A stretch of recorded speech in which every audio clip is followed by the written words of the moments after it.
Hola amigos de la República, hoy estamos con Parce Medina, jefe de IDEA Internacional en el Perú. Con él vamos a conversar sobre recientes acontecimientos políticos en el país, en concreto la contrarreforma política que se pretende llevar adelante desde el Congreso, concretamente desde la Comisión de Constitución. Bienvenido, señor Medina, muchas gracias por aceptar la entrevista.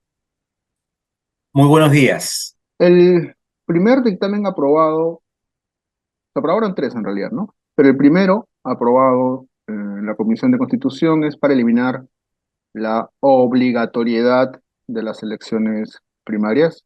Esto es con participación directa de los ciudadanos en general, ¿no? Se trata en realidad de una reforma vigente que nunca se implementó y hay que decirlo por maniobras dilatorias del Congreso. Y ahora se ha acordado que las PASO, como se les conoce, serán solo opcionales y los partidos podrán priorizar las otras dos vías clásicas, conocidas, ¿no? La elección a través de delegados o cúpulas o mediante elecciones solo con afiliados. ¿Cuál es el impacto que podría tener esto para la ya maltrecha democracia peruana, señor Medina? Bueno, la verdad es que yo no entiendo por qué políticos responsables no encuentran en las PASO una oportunidad para fortalecer los partidos, para tener elecciones más predecibles, para concentrar las candidaturas. Será Creo porque, que sería, disculpe que lo interrumpa, será porque no son responsables precisamente, ¿no? Bueno, pero debería haber algunos políticos que entiendan que las PASO son una gran oportunidad para hacer una política más ordenada y para no dejar las elecciones libradas a la incertidumbre. Si tenemos 25 candidatos o 20 candidatos, eso no es una elección, eso es una tómbola. Entonces, una primaria lo que permite es concentrar las candidaturas, porque, en primer lugar, porque se verá cuál es el peso específico que tiene cada una de ellas, y habrá la oportunidad de que quienes no les fue bien, pues ya no tienten la elección presidencial, e incluso los que no pasan el 1,5% ni siquiera tienen la oportunidad de participar.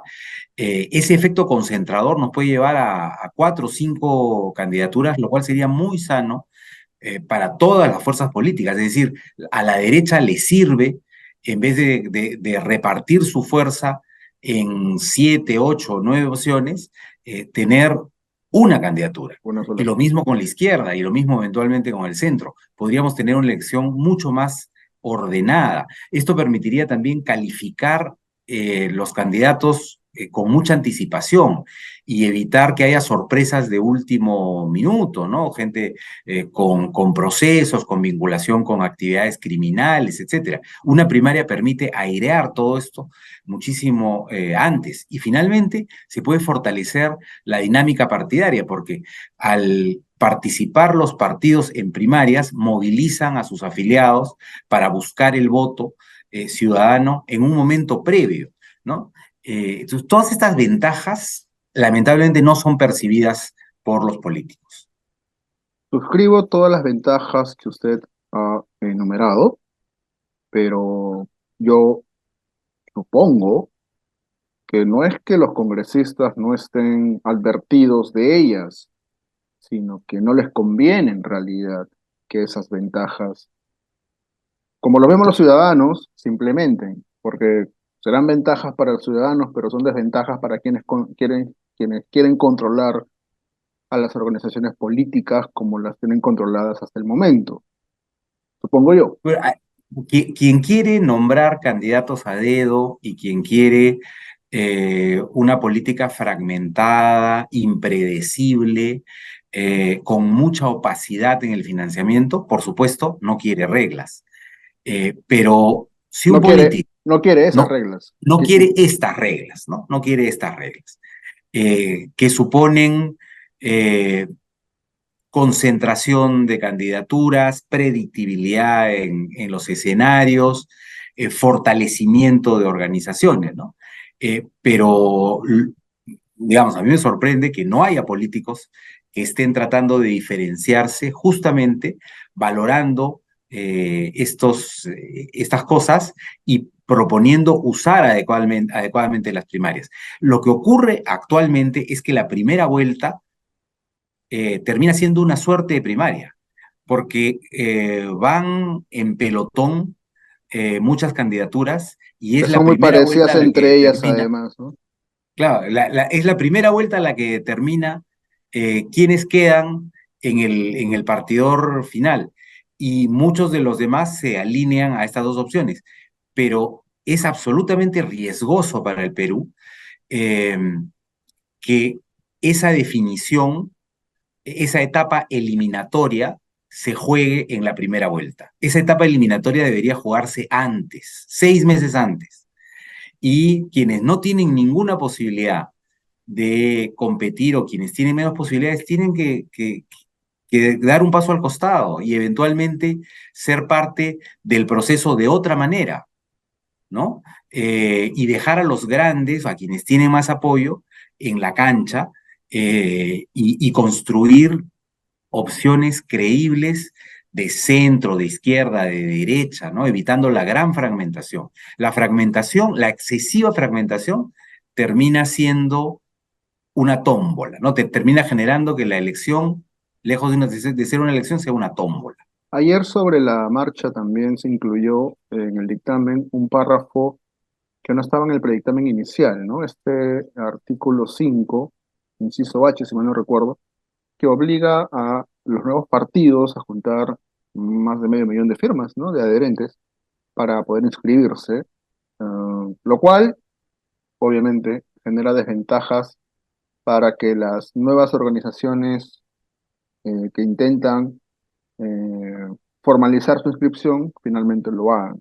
Esto me parece que apunta a evitar la competencia. ¿Usted qué cree?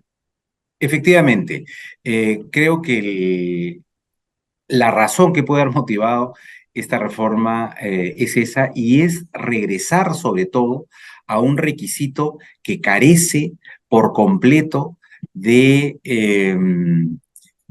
sentido para demostrar que una organización tiene o no respaldo público, ¿no? Es simplemente un filtro y no da cuenta de la consistencia de un partido político. Esto ya lo hemos tenido en el Perú, ha sido ampliamente criticado, fue reformado y cambiado por un criterio más sensato que es el de afiliados, ¿no? Y se Ujú. le pide a los partidos que más bien consoliden su estructura interna de afiliación. Y se les pide 24.000 afiliados, que quizás es un número un poco alto para la naturaleza de los partidos hoy, pero sí habría que garantizar que esos sean afiliados, personas de carne y hueso que tienen una relación con el partido, una relación de compromiso con el partido, participan activamente en la dinámica interna, a diferencia de las firmas que se recogen en cualquier plaza o en cualquier parque a cambio de un paquete de galletas y que no representan ningún apoyo político, ¿no? Si se aprobara una medida como esa, se estaría regresando a un requisito vacío, que no da cuenta de absolutamente nada. De nuevo, vacío para nosotros los ciudadanos, pero no vacío para quienes están decidiendo en ese sentido. Mi argumento es, hay una racionalidad detrás de este tipo de decisiones por parte de los congresistas. Controlar los Bueno, uno puede, partidos, evitar la competencia. Eso creo que es lo que tiene un- que entender la gente, me parece. uno puede especular pensando que efectivamente es para evitar la competencia, ¿no? Habida cuenta que ya hay 24 organizaciones inscritas y que probablemente van a ser 30 muy pronto, una medida de este tipo evitaría que se incrementen el número de partidos y que surjan sobre todo nuevas iniciativas. Sabemos además que varios están en proceso Mm, de consolidación de una estructura partidaria. Eh, pero esto se hace de la peor manera, ¿no? Se hace estableciendo un requisito que carece por completo de sentido político y de proporción, porque se requerirían más de 700.000 firmas, que son firmas que se recogen en la calle, ¿no? Y para lo cual lo único que se necesita es recursos para pagar personas que se paran en una calle a mm. recoger firmas. Yo adelanto en esta siguiente pregunta que estoy de acuerdo con las reformas constitucionales que en primera votación se aprobaron la semana pasada, es decir, la bicameralidad y la reelección. Ahora, dicho esto, con las contrarreformas que estamos sobre las que estamos conversando ahora, ¿cómo quedan esas celebradas reformas de la semana pasada, bicameralidad y la reelección? Porque la bicameralidad sin primarias, con los mismos partidos, es decir, con la misma gente de ahora, no termina ya siendo tanto una reforma, sino ya suena más a una contrarreforma. ¿Usted qué piensa? Sí, la bicameralidad podría ser una gran oportunidad para mejorar la representación en el Congreso, pero si no se cambian otros aspectos, puede ser más de lo mismo o incluso una peor opción, porque no tendríamos las condiciones para garantizar que hay personas más idóneas y para garantizar que los partidos que están detrás de las bancadas parlamentarias son instituciones vinculadas con la ciudadanía y son instituciones eh, con alguna vida interna que ofrecer.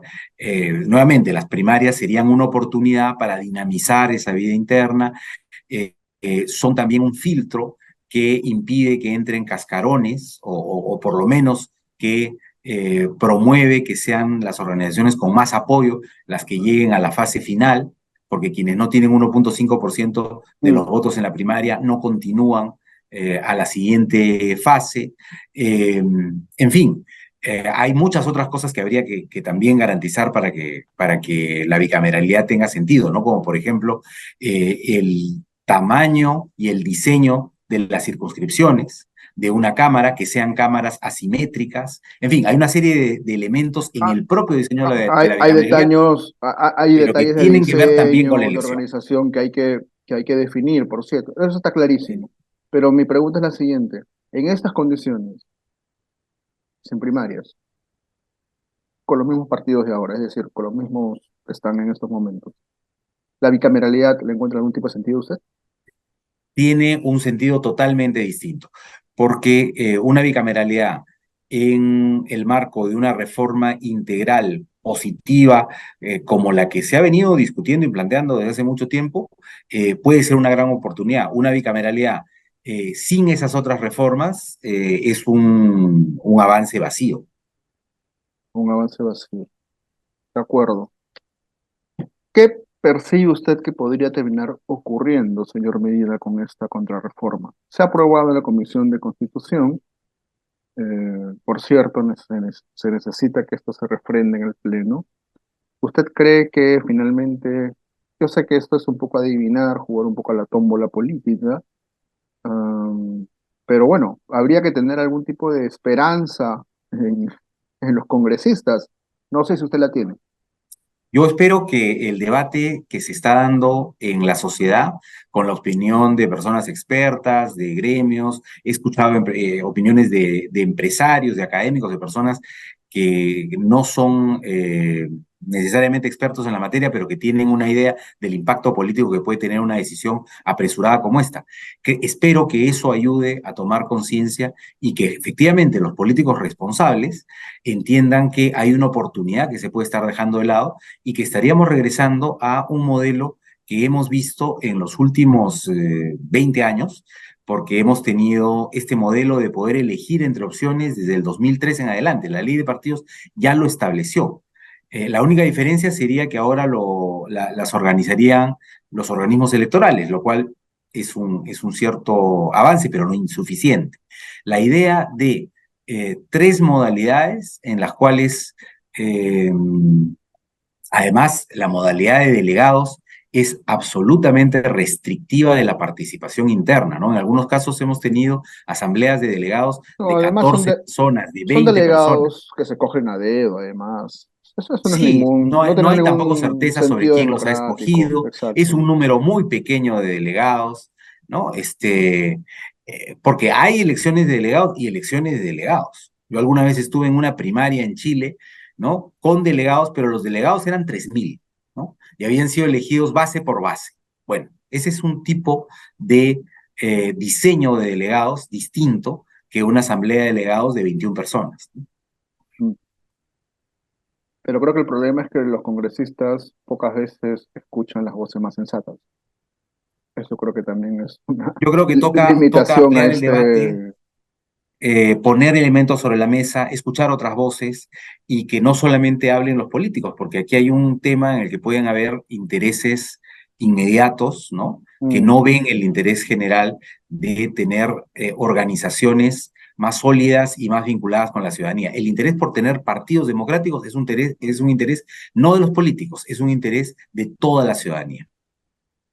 Hay un asunto que tampoco me parece que deba escaparse de vista en este contexto y que tiene que ver con la pretensión del Congreso, de un sector del Congreso, hay que decirlo, no todo, un sector importante del Congreso, de cambiar a toda la Junta Nacional de Justicia y por lo tanto tener como consecuencia directa algún tipo de control directo sobre la selección de quienes dirigen organismos electorales importantísimos como la OMP y el RENIEC. La ¿Qué? autonomía la autonomía de los organismos electorales es un elemento fundamental de la integridad de un proceso electoral. Si no tenemos organismos autónomos, se ataca la columna vertebral de la credibilidad de un proceso electoral. Así que harían muy mal los congresistas en dar una sensación de que se está manoseando la autoridad electoral. Es muy importante desde el inicio, desde el momento mismo en que se conforman estos organismos, que se haga con absoluta transparencia, sin la más mínima duda en relación con quienes los integran. Le pinto el panorama completo, solo para terminar. Ah, no hay primarias, ah, eh, eh, es decir, elecciones concentradas en delegados posiblemente, no hay nuevos partidos que se puedan inscribir y si finalmente ocurre lo que ocurre con la Junta Nacional de Justicia, podríamos tener organismos electorales, no quiero decir subordinados, pero de alguna manera relacionados con el actual Congreso, que es el que está implementado en todo este tipo de reformas. ¿Qué le sugiere un panorama así, señor Medina? Solo para terminar.